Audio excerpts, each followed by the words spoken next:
My name is Aidan Leffler. I'm 22 years old and I live in Bellevue, Washington. Duchenne Muscular Dystrophy, or DMD, is the disease I have. And essentially what it is it's sort of like a debilitating over time muscular illness. You're not able to walk eventually and to be able to eventually use your arms. And then at a certain point, your heart and lungs kind of get too weak for them to keep going. And usually that ends in death at an early age. In terms of treatments that you might be able to do, there are some that are available.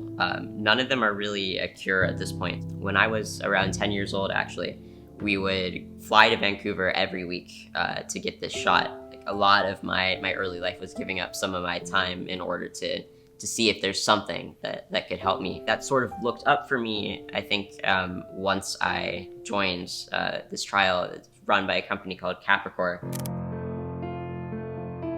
When we first learned about Capricor study, Aidan was in high school. And so we were really trying to balance the potential benefit from participating in a clinical trial with the demands that it was going to place on him. At first, I started on placebo and that drug too. They eventually rolled all the people in the trial over into, it's called an open label studies. And then once that happened, I was able to notice this stability that I hadn't seen before. And at that point, I was in a period of pretty rapid decline. I was losing the ability to walk, and I was also trying to go to college at the same time. So we're at the moment I can do all these things, but we don't know how it's gonna last. At the moment I can get out of bed, I can get myself dressed.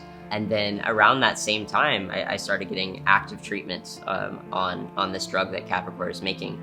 And now 4 years later, I've been able to graduate from college and everything that I've been able to do has stayed the same. I've been able to live almost completely independently in my own dorm at the University of Washington. And I strongly feel that is a result of this medication that I'm able to be on.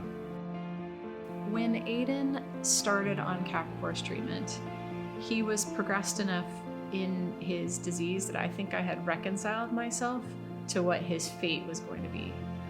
And so to have a medication pull him back from the brink of that and open up possibilities for him that I never thought would be possible, it felt like an unexpected gift. And so the idea that would be taken away, especially after everything that our family has been through, to have that taken away at this stage, it's terrifying.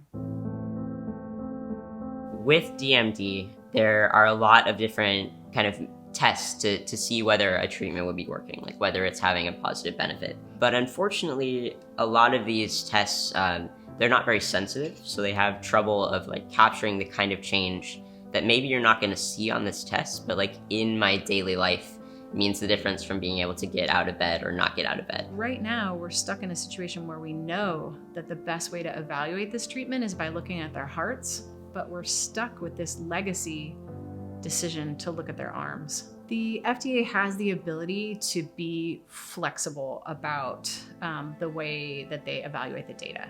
So there's a couple ways that they could do that. They could just agree to look at cardiac as the primary endpoint for the data that the company has collected, or they could just show regulatory flexibility and agree to approve a drug if the secondary shows that there's benefit. I understand there's these rules for making decisions within the FDA, but what's really at stake here is whether a promising treatment will be available for people.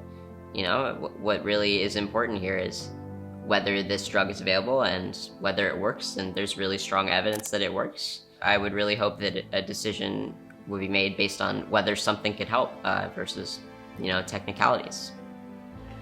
We know what it's done for my son.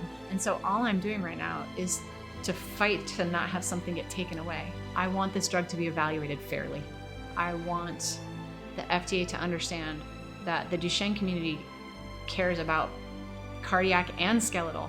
And so if either of those endpoints comes out positive, this drug is approvable.